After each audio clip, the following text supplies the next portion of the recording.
Hi எல்லாரும் எப்படி இருக்கீங்க? புதன்கிழமை அன்னைக்கு என்ன சமைக்கலான்னு சொல்லிட்டு நானும் மருமகளும் பேசிகிட்டு இருந்தோம். சரி சிக்கன் வாங்கிடலாமாப்பா அப்படின்னு கேட்டேன். சரிம்மான்னு சொல்லி பேசிகிட்டு இருக்கும்போதே மீன்காரவங்க குரல் கேட்டுச்சு. இந்த பொண்ணு வந்து நம்ம வீட்டுக்கிட்ட எப்பவும் கொண்டு வருவாங்க. மீன் வந்து பிடிச்சிருந்தா மட்டும்தான் வாங்குவேன். அவங்களுக்கே தெரியும். என்னம்மா கையில் மீன் வாங்கியாச்சுப்பா. என்ன மீன்? சூப்பரான சங்கரா மீன். ஓகே, நல்லா ஃப்ரெஷ்ஷாக இருந்துச்சா, அதான் வாங்கிட்டேன். எவ்வளோ? இந்த பொண்ணு நம்மக்கிட்ட எப்பவும் கொண்டு வருவாங்க. எவ்வளோ? 1 கிலோ எவ்வளோ? 1 கிலோ வந்து 400 ஓகே சொன்னாங்க. ஃப்ரெஷ்ஷாக இருக்கானால 2 கிலோ வாங்கிட்டேன். சங்கரா மீனும் கிழங்கா மீனும் வாங்கியிருந்தேன். 2மே நல்லா ஃப்ரெஷ்ஷாக இருந்தது. சங்கரா வந்து உருட்டை சங்கராவாக இருந்தால் மட்டும்தான் வாங்குவோம் எப்போவுமே. இந்த பட்டையாக இருக்கும்ல, அது அவ்வளோவா பிடிக்காது. அதனால் அது வாங்குறதில்ல.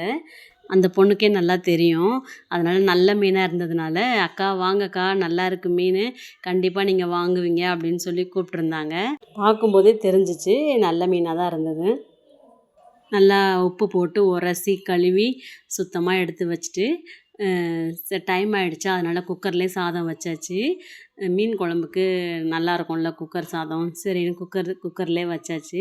அதுக்கப்புறம் மீன் குழம்பு வச்சுட்டு மீன் ஃப்ரை தான் பண்ணியிருந்தோம். கொஞ்சம் ரசம் வச்சாச்சு. சூப்பராக போச்சு புதன்கிழமை நேற்று. என்னோடய வீட்டுக்காருக்கு நான் சமைக்கிறதுலே ரொம்ப ரொம்ப பிடிச்சது மீன் குழம்பு தான்.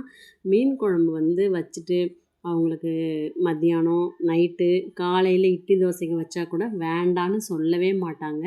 நம்ம வீட்டில் எல்லாருக்குமே ரொம்ப பிடிக்கும். என்னோடய மாமியார் சொல்லுவாங்க, "நீ வைக்கிற மீன் குழம்பு நல்லா இருக்குமா?" அப்படி சொல்லிட்டு.